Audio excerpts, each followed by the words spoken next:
Mahal, today I officially begins my forever with you. Who would have thought na yung high school acquaintances natin would lead us to this beautiful day? Di ko talaga makakalimutan na noon pa lang, you already showed me how genuine and kind you are. Pero syempre, since mga bata pa tayo noon, and I wasn't really ready for love during that time. Pero as I always believe, God had His perfect timing. And years later, our paths crossed again.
Hi mahal, third year high school tayo nung una kitang makita at makilala.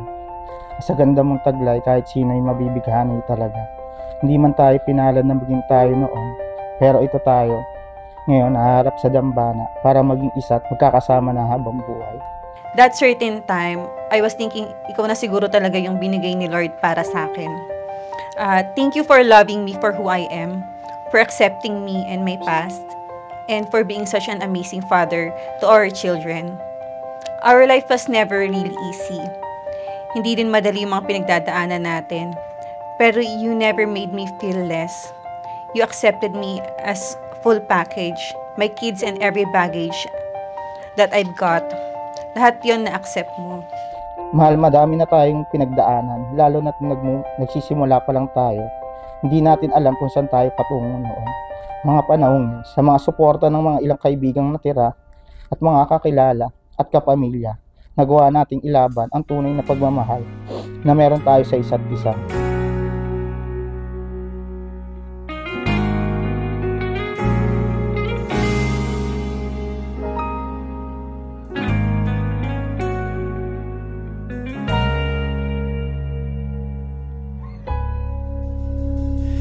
Di man araw-araw na nakangiti.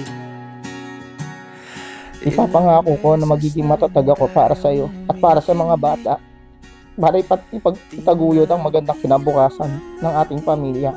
And I also promise to take care of you and our family with all my heart and to always give my best every day na nagkasama tayo. Magiging sandalan mo sa mga problema na kakaharapin at magiging karamay mo sa lungkot at saya ng ating pagdadaan. Palagi babalik pa rin sa yakap mo hanggang sa huli. Palagi pipiliin kong maging sa'yo, ulit-ulitin man. Sakripisyo mo para sa amin. Kahit na wala si mama, nagpatuloy ka. Naging matatag ka para sa amin. Napagtapos kaming lahat. Kayo ni mama, inspirasyon namin. Salamat.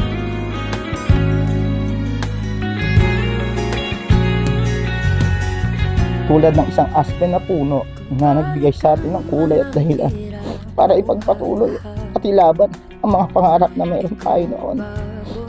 Today, I promise to love you through every high and low, every win and every challenges, to support you in every dream and goal you have. Paglipas ng 10 taon, hindi natin inaasahan na magiging makulay pala ang buhay natin. Pangako ko na nandito ako palagi para sa iyo. Sa huli, palagi babalik pa rin sa'yo. Salamat mahal sa suporta at pag-aalaga na ibinigay mo lalo na sa tuwing ako'y pinanghihinaan ng loob. Nariyan ka palagi para yakapin at palakasin. Mahal, you are not perfect, but for me, you are more than enough. You're everything that I've ever wanted, and more. I'm so thankful na kahit ang dami kong pinagdaanan, ikaw yung reward ni Lord para sa akin. Tulad ng kasabihan nila, malayo na ang ating narating, pero malayo pa sa gusto nating kahakin. Sabay natin tuparin ang mga pangarap natin. Tandaan mo, mahal, mahal na mahal kita. Ikaw at kayo ng mga bata ang aking mundo. From this day forward, I promise na hindi kita bibitawan. We've been through so much, and yet here we are, stronger and more in love. I will always be your partner, your cheerleader, in your home. Thank you for choosing me, mahal. Mahal na mahal kita palagi. Sa huli, palagi babalik pa rin sa yakap mo. Mahal, sa huli palagi pipiliin kong maging sa'yo. Ulit-ulitin man, nais kong malaman mo, iyo ako. Palagi